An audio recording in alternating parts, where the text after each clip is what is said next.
जय गुरुदेव, जय गायत्री माता। मैं आपको शरीर की अद्भुत क्षमताएं एवं विशेषताएं पुस्तक सुना रही हूँ। यह पंडित श्री राम शर्मा आचार्य जी ने लिखी है। इसमें गुरुदेव जी संयम साधे और दीर्घायु पावे इसके बारे में बता रहे हैं। अब इसके आगे वाला भाग मैं आपको सुनाने जा रही हूँ। मनुष्य को कोई भी क्रिया बिना समझे सूझे नहीं करनी चाहिए। फिर भोजन तो एक महत्वपूर्ण क्रिया है। शरीर संचालन का वह आधार बनती है। वह अन्न यज्ञ ही है। यज्ञाग्नि में अनुपयुक्त निषिद्ध आहुति देने से हानि की ही संभावना रहती है। उसी प्रकार जठराग्नि में अखाद्य अयुक्त आहार का हवि देने पर स्वास्थ्य और शक्ति को क्षति पहुंचेगी। अतः भोजन की क्रिया का महत्व समझकर भोज्य पदार्थों का चयन सतर्कता पूर्वक करना चाहिए। वर्तमान युग में कब्ज एक सार्वजनिक रोग हो गया है। अनुमान है कि यह अन्य सभी रोगों की जितनी दवाइयां बिकती हैं उससे 8 गुनी केवल कब्ज रोग की औषधियां बेची जाती हैं।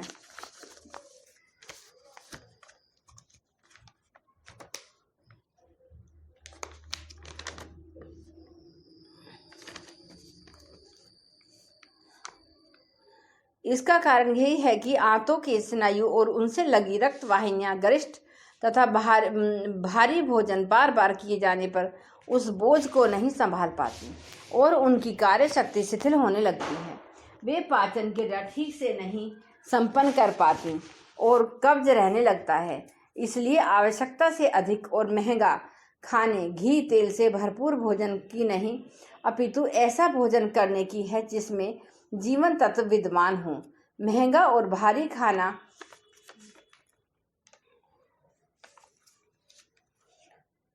ठीक नहीं है। अन्न पाक क्रिया के उपरांत ही ग्रहण किया जाता है, किंतु थोड़ा अनियमित रूप से कच्चे रूप में लेना चाहिए। इसके 2 उपाय हैं। पहले जो अन्न दूध या हरे कच्चे रूप में भी लिए जा सकते हैं उन्हें उसी रूप में भी अवश्य लिया जाए। दूसरा, सूखे अन्न को ही हरा जीवित बना डाला जाए। हरे कच्चे अन्न में जीवन तत्व प्रचुरता से होता है। गांवों में लोग सदा गेहूं, जौ की बालें, मक्के, ज्वार के भुट्टे, चने आदि हरे रहने पर ही कच्चे या भूनकर खाते हैं। उनका स्वाद भी इस रूप में अलग ही होता है। ग्रामीण लोगों का स्वास्थ्य शहर के लोगों की तुलना में अच्छा होता है। जिन्हें अतिशय गरीबी में जीना पड़ रहा है तथा बेकारी के कारण मजदूरी भी नहीं मिलती, वे ग्रामीण दलित जन तो अपोषण और भूखमरी की स्थिति में जीने को विवश है। उनकी बात भिन्न है, किंतु शहरी मध्य वर्ग के लोगों में ग्रामीण मध्य वर्ग के लोगों का स्वास्थ्य बहुत अच्छा होने के कारण आहार को प्राकृतिक रूप में ग्रहण करने का उनका यह अभ्यास ही है। इस हरे अन्न के साथ ही वे लोग भिगोया अन्न भी कच्चे रूप में नित्य ग्रहण करते हैं। शहरों में भी फसल के समय गेहूं की बालें, मक्का, ज्वार के भुट्टे, हरे चने आदि बाजार में बिकने आते रहते हैं। उनका प्रयोग किया जाना चाहिए। सूखे अन्न को यदि एक दिन भिगो कर रख दिया जाए और दूसरे दिन एक पोटली में गीले कपड़े में बांधकर उसी पर पानी के छींटे मारते रहा जाए ताकि वह सूखे नहीं, तो तीसरे या चौथे दिन वह अंकुरित हो जाता है। तब उसमें भी हरे अन्न का ही गुण आ जाता है।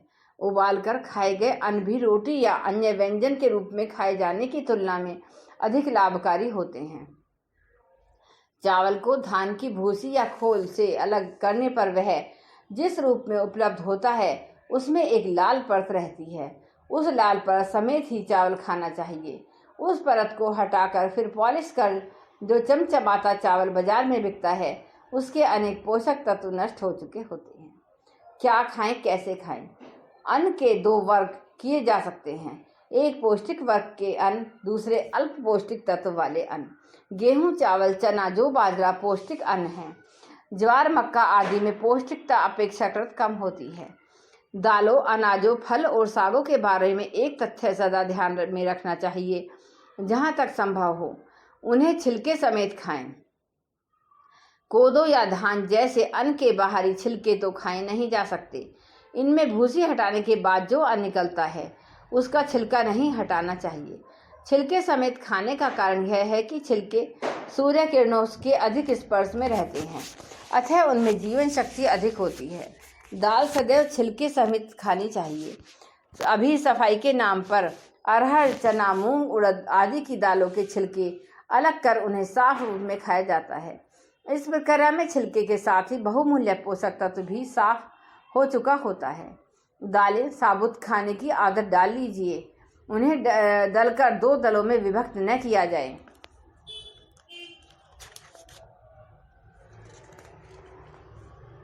तो यह अधिक उपयोगी होगा।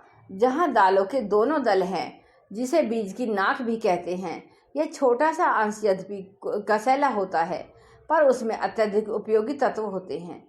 यदि घुन पूरे दाने को भी खा ले किंतु इस नाक को न खाए, तो खेत में वह बीज बोए जाने पर अंकुरित होकर फूलता फलता है। किंतु यदि पूरा दाना साबुत रह जाए और यह नाक घुन खा जाए, तो फिर वह अंकुरित नहीं हो सकता।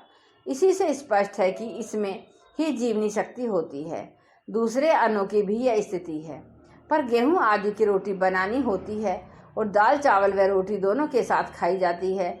अतः दाल को यदि साबुत खाने का अभ्यास हो जाए, तो पके भोजन के रूप में वह उतनी ही उपयोगी बनी रहती है।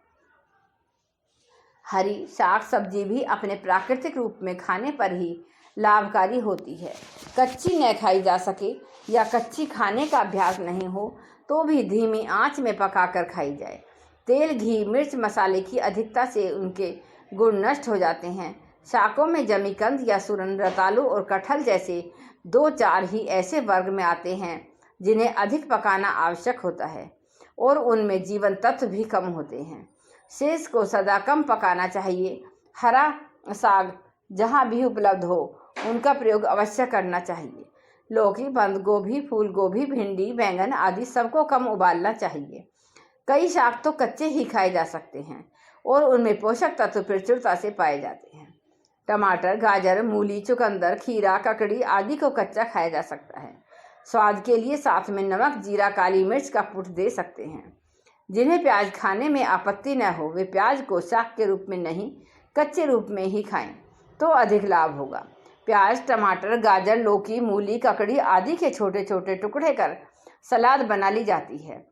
उसमें धनिया, नमक, नींबू, अदरक सबको मिला देने से यह स्वादिष्ट भी हो जाती है और पौष्टिकता से भरपूर भी होती है। प्राकृतिक आहार की दृष्टि से फलों का अपना विशेष स्थान है। केला, आम, पपीता, नींबू, अमरूद, बेल आदि ऋतु फलों का मौसम में अवश्य खाना चाहिए, क्योंकि उनमें जीवन तत्व होते हैं। भाजी कोमल होती है, इन्हें अधिक पकाने से इनका कचूमर निकल जाता है, अतः धीमी आंच में थोड़ी देर तक ही पकाएं। छाक, छौंक, बघार की अधिकता न की जाए। भाजी को तेजी से रगड़कर धोना भी नहीं चाहिए, अपितु पानी में हल्के हाथ से धोकर साफ कर लेना चाहिए। भाजी और तरकारी को सदा काटने से पहले धो लिया जाए। काटकर फिर धोने पर जीवन तत्व शरित हो जाते हैं। हाँ, यदि यह देख लिया जाए कि उनमें कहीं कोई कीड़े आदि तो नहीं हैं। साग सब्जी तो फलों के साथ भी यह सतर्कता बरतनी चाहिए।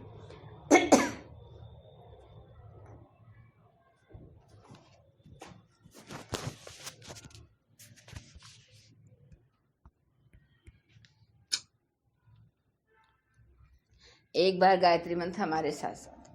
ओम भूर्भुवः स्वः तत्सवितुर्वरेण्यं भर्गो देवस्य धीमहि धियो यो न प्रचोदयात्।